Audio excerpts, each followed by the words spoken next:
하나님의 말씀은 출애굽기 34장 18절부터 35절까지 읽습니다. 너는 무교절을 지키되 내가 내게 명령한 대로 아빕월 그 절기의 이래 동안 무교병을 먹어라. 이는 내가 아빕월에 애굽에서 나왔음이니라. 모든 첫태생은 다 내 것이며 내 가축의 모든 처음 난 수컷인 소와 양도 다 그러하며 나귀의 첫 새끼는 어린 양으로 대속할 것이요 그렇게 하지 아니하려면 그 목을 꺾을 것이며 내 아들 중 장자는 다 대속할지며 빈손으로 내 얼굴을 보지 말지니라. 너는 엿새 동안 일하고 일곱째 날에는 쉴지니 밥 가을 때나 거둘 때에도 쉴지며 칠칠절 곧 맥추의 초실절을 지키며 세 말에는 수장절을 지키라. 너희의 모든 남자는 매년 3번씩 주 여호와 이스라엘의 하나님 앞에 보일지라. 내가 이방 나라들을 내 앞에서 쫓아내고 내 지경을 넓히리니 내가 매년 3번씩 여호와 내 하나님을 뵈려고 올 때에 아무도 내 땅을 탐내지 못하리라. 너는 내 제물의 피를 유교병과 함께 드리지 말며 유월절 제물을 아침까지 두지 말지니 네 토지 소산에 처음 익은 것을 가져다가 네 하나님 여호와의 전에 드릴지며 너는 염소 새끼를 그 어미의 젖으로 삼지 말지니라. 여호와께서 모세에게 이르시되 너는 이 말들을 기록하라. 내가 이 말들의 뜻대로 너와 이스라엘과 언약을 세웠음이니라 하시니라. 모세가 여호와와 함께 40일 40야를 거기 있으면서 떡도 먹지 아니하였고 물도 마시지 아니하였으며 여호와께서는 언약의 말씀 곧 십계명을 그 판들에 기록하셨더라. 모세가 그 증거의 2판을 모세의 손에 들고 시내산에서 내려오니 그 산에서 내려올 때에 모세는 자기가 여호와와 말하였으므로 말미암아 얼굴 피부에 광채가 나나 깨닫지 못하였더라. 아론과 온 이스라엘 자손이 모세를 볼 때에 모세의 얼굴 피부에 광채가 남을 보고 그에게 가까이 하기를 두려워하더니 모세가 그들을 부르매 아론과 회중의 모든 어른이 모세에게로 오고 모세가 그들과 말하니 그 후에야 온 이스라엘 자손이 가까이 오는지라. 모세가 여호와께서 시내산에서 자기에게 이르신 말씀을 다 그들에게 명령하고 모세가 그들에게 말하기를 마치고 수건으로 자기 얼굴을 가렸더라. 그러나 모세가 여호와 앞에 들어가서 함께 말할 때에는 나오기까지 수건을 벗고 있다가 나와서는 그 명령하신 일을 이스라엘 자손에게 전하며 이스라엘 자손이 모세의 얼굴에 광채를 보므로 모세가 여호와께 말하러 들어가기까지 다시 수건으로 자기 얼굴을 가렸더라. 아멘. 출애굽기 34장은 언약을 갱신하는 내용으로 되어져 있습니다. 언약을 갱신하게 되니까 꼭 언약을 새로 다시 맺을 때와 같은 그러한 구조로 34장이 되어져 있다는 사실을 우리는 지난번 시간에 잠깐 배웠습니다. 모세의 중보 기도를 들으시고 이스라엘을 진멸하실 것을 거두시고 마음을 돌이키신 하나님께서는 자신의 이름과 속성을 계시하시게 됐던 것입니다. 하나님께서는 자기 자신을 뭐라고 말씀하십니까? 하나님께서는 여호와라 여호와라 자비롭고 은혜롭고 노하기를 더디하고 인자와 진실이 많은 하나님이라고 하나님께서 언약 당사자에게 지금 언약을 맺으시는 하나님이 자기 자신이 누구인가 하는 사실을 다시 얘기하고 있는 거예요. 이건 모르는 내용이 아닙니다. 이미 다 모세가 알고 이스라엘 백성들이 다 아는 하나님의 속성이에요. 이 하나님의 이 속성들은 출애굽 과정에 나타났고, 또한 우리의 믿음의 선조들과 함께 하셨던 족장들의 역사 가운데 나타났던 그러한 하나님의 속성인 것이죠. 그리고 아브라함 그 이전에 원역사라고 말하는 창세기 1장서부터 11장에 충분히 하나님이 어떤 하나님인가 하는 사실이 나타났던 것입니다. 그런데 하나님께서는 다시 언약을 갱신하는 차원에서 당신님께서 어떤 하나님이다 라고 하는 사실을 이스라엘에게 다시 지금 선포하고 있는 것을 볼 수 있습니다. 따라서 이것은 언약을 갱신하는 것이되, 그 언약을 갱신하는 예식 절차는 그 이전에 언약을 처음 맺었던 것과 같은 그러한 내용으로 되어 있다 하는 사실을 우리가 알 수 있습니다. 그런 절차로 또한 되어 있다 하는 사실을 알 수 있습니다. 하나님께서 시내산에서 십계명을 딱 주실 때 십계명 전에 그 서문에 하나님께서 뭐라고 말씀하셨나요? 나는 너희를 애굽 땅에서 구원해낸 여호와로라 라고 이렇게 말씀하시지 않았습니까? 구원 역사, 아브라함과 약속하신 그 역사를 출애굽으로 이제 그 실현해 주신 바로 그 하나님이라고 하는 사실을 말씀한 것이죠. 그런 과정에서 하나님의 자비로우심, 하나님의 은혜로우심, 하나님의 노하시고 또 그것을 더디하심, 인자와 진실 많은 하나님이라고 하는 사실이 출애굽 과정, 그리고 또 광야의 일정 가운데 충분히 나타났던 것입니다. 이런 하나님이 이스라엘 백성과 다시 언약을 맺는다 하는 것입니다. 11절 말씀에 보면은 하나님께서 이 말씀을 하시기를, 11절 말씀 이제 뭐냐면 언약을 맺는다 이렇게 말씀하고 있는 것을 볼 수가 있고요. 그 다음에 27절에도 너와 이스라엘 백성 이스라엘과 언약을 세웠음이니라 이렇게 말씀하고 있습니다.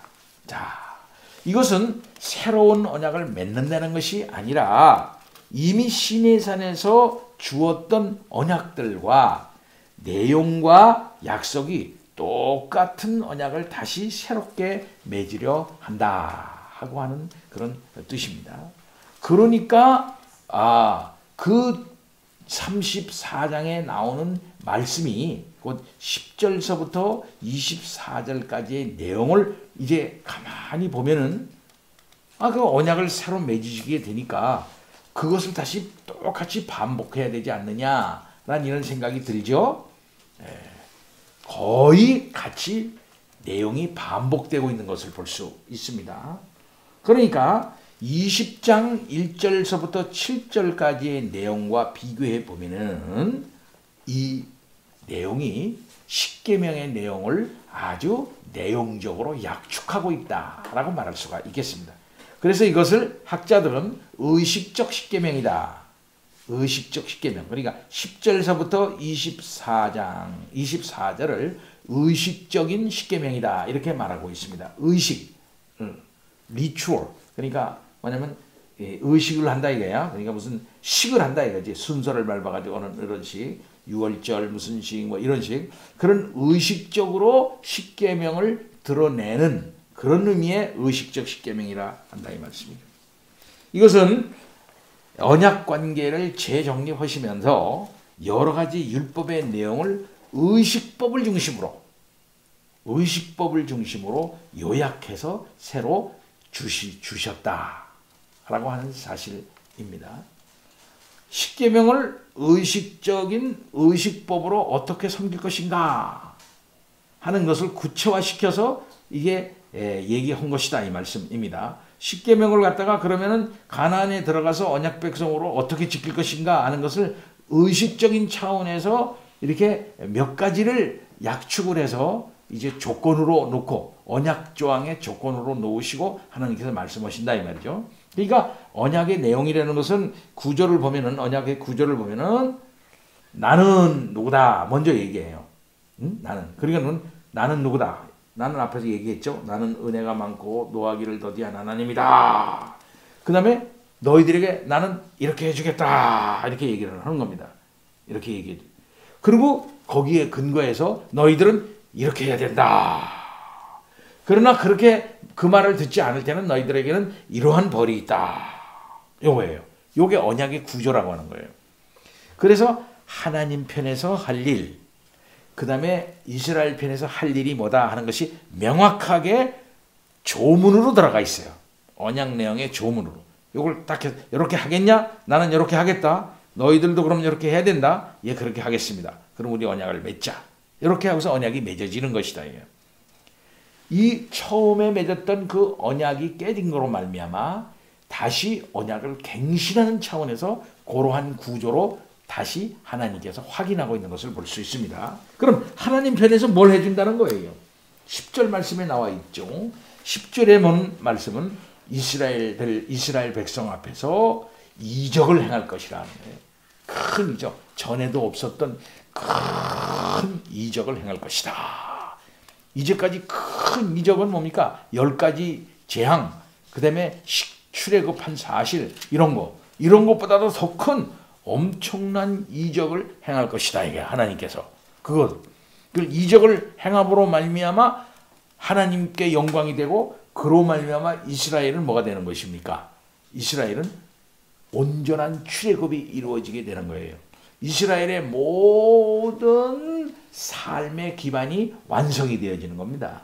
그 삶의 기반이 완성된다는 것은 뭐냐면 들어가서 살 땅을 갖다가 완전히 확보해 주는 거예요. 애굽은 이스라엘 사람들이 살아나가야 할 땅이 아니었죠. 나와야 할 땅이었던 겁니다. 그리고 출애굽은 광야는 이스라엘 사람이 살아야 할 땅이 아니에요. 거기는 뭐냐? 통과해야 할 땅이야. 광야. 그러면 가나안은 뭐냐? 이스라엘 사람이 거기서 영구적으로 그들이 삶을 영위하면서 하나님의 나라를 구가해야 할 거기 땅이란 말이에요. 땅. 그러려면 그 땅을 확보해 주려고 그러면 그 땅에 살고 있었던 사람들을 다 뭡니까? 내보내야 돼. 다 내보내야 돼. 이 내보내는 것은 큰 이적이라 해요. 애굽에서 나오는 것도 이적이요. 광야를 통과하는 것도 이적이요. 또 가나안 땅에 살아야 되는데 그 땅에 살고 있었던 백성들을 다 쫓아내는 것도 하나님께서 볼 때는 큰 이적이라 해요. 그래서 하나님께서 하신 일을 뭐냐면은 가나안 원주민들을 쫓아내고 이스라엘의 경계를 넓혀줄 것이다.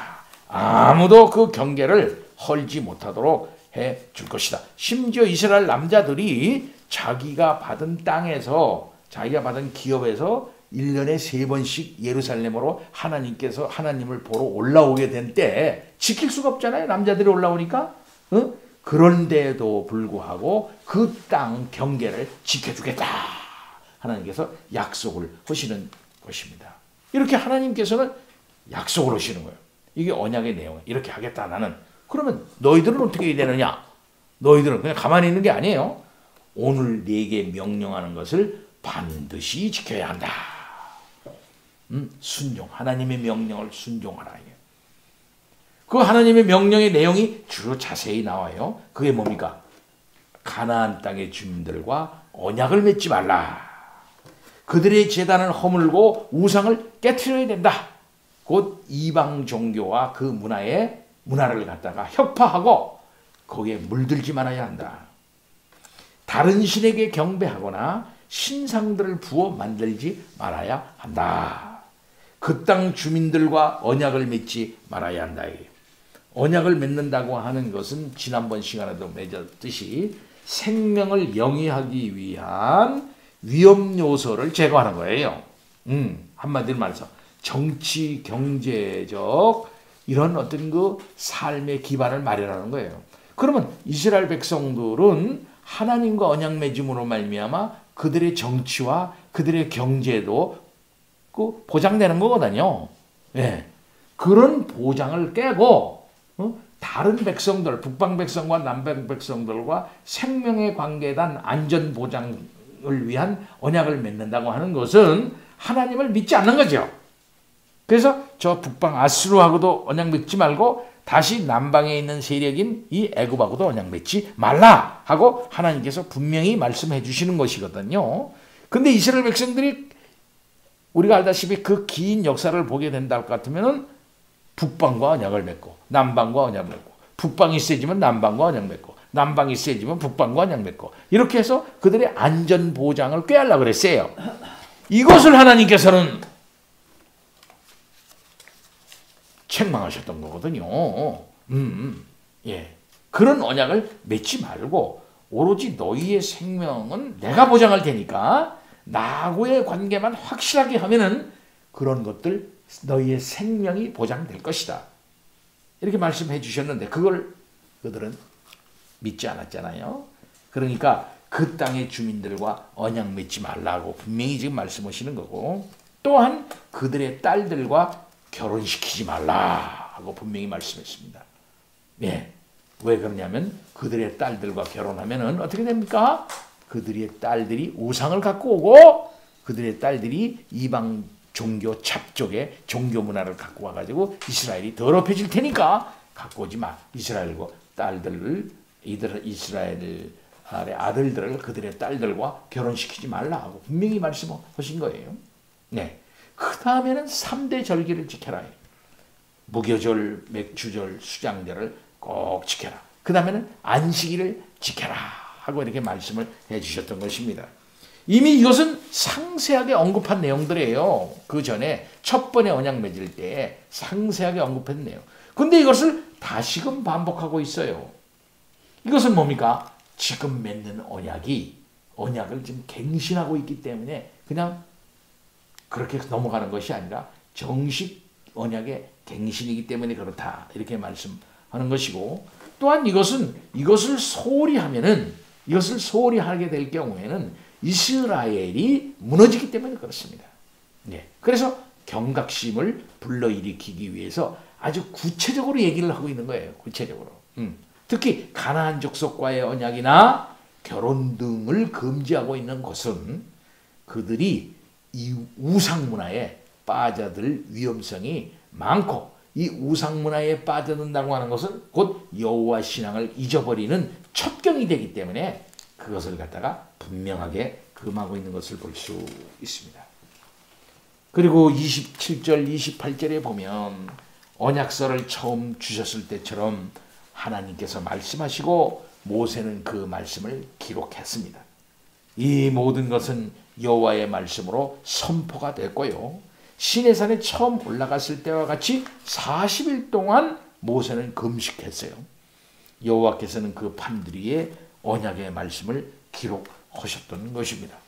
이제 모세의 얼굴에 하나님의 놀라운 영광이 반영된 것을 볼 수 있습니다.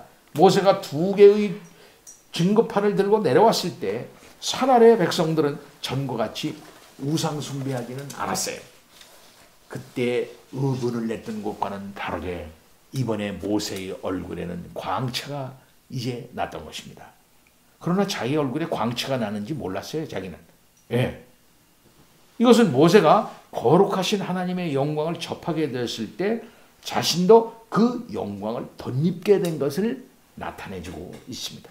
모세는 수건으로 얼굴을 가렸는데 그것은 백성들의 모세를 섬기려는 유혹에 빠져들지 않도록 모세를 어떤 신비적인 존재로 느끼고 모세 자체를 섬기려고 하는 것, 그걸 방지하기 위한 것이고 또한 무엇보다도 자기의 영광이 드러나는 것보다 하나님의 말씀이 전파되는 것이 목적이니까 자신보다 또 낮고 평범한 사람들과 교제하기 위해서 그 얼굴에 수건을 가렸던 것입니다. 마지막 날에 우리는 예수 그리스도를 보게 될 것입니다. 또 예수 그리스도와 같이 우리도 변화될 거예요. 주 안에 거하게 되면은 마치 수건을 벗은 얼굴을 보는 것처럼 주의 영광을 많이 바라다 볼 수 있을 것입니다. 실상은 지금 우리는 예수 그리스도 안에서 하나님을 본 자라 이렇게 말할 수 있어요. 어떤 면은 영적으로. 그런 면에서 볼 때는 영적인 차원에서 우리 주 예수 그리스도의 얼굴에 광채가 났던 것처럼 영광이 반영됐던 것처럼 하나님의 형상의 그 광채가 예수 그리스도에게 있었던 것처럼 그래서 믿음의 눈으로 볼 때 그리스도의 얼굴에 하나님의 영광이 드러나는 거거든. 그러나 믿음이 없는 자들은 예수 얼굴에 그걸 못 본다 이 말이야. 그러나 진정한 믿음이 있는 자들은 예수 그리스도 안에 하나님의 형상을 보는 것처럼 그가 빛나고 있었던 거거든요. 그래서 십자가를 바라볼 때 어떤 자들은 저주의 십자가, 그 다음에 죽음의 십자가를 보지만은 믿음 있는 자들은 예수 그리스도의 십자가를 볼 때 하나님의 그 영광의 광채의 승리의 십자가를 보는 거거든요. 그와 마찬가지로 예수 그리스도 안에 있는 자들은 그리스도로 말미암아 하나님의 빛을 받은 사람이에요. 그렇기 때문에 실상 영적으로 얼굴에 빛이 나게 돼 있어요. 예. 그 빛을 세상 사람들은 모릅니다. 예. 그러나 영적인 차원에서 생각해 볼 때 그들의 삶은 지금 빛나고 있는 거예요.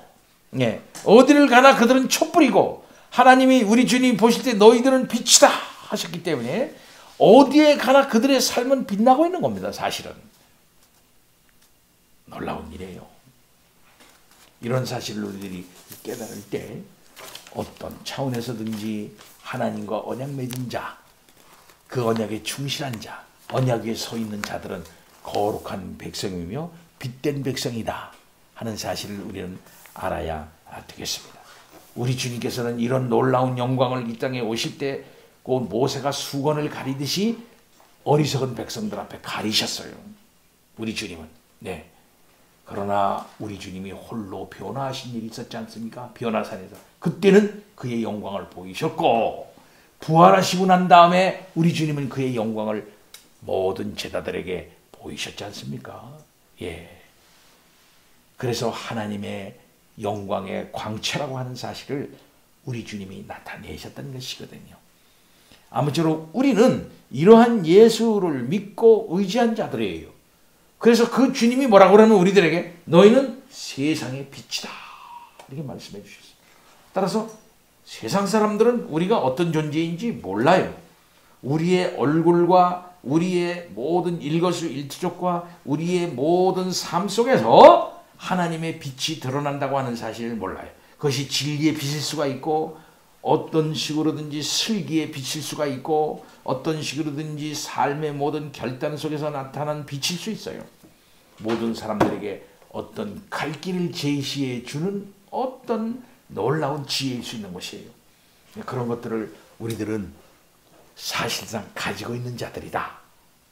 그것이 사실상 그리스도 안에서 담보되어져 있는 자들이다 라고 하는 사실을 깨달을 때 다만 영광스러운 것입니다. 너희는 주 안에서 빛이며 너희는 주 안에서 새로운 피조물이다 라는 사실을 우리 한번 다시 확인하는 그런 시간이 될 수 있기를 바랍니다. 다 같이 주의 성찬을 받습니다.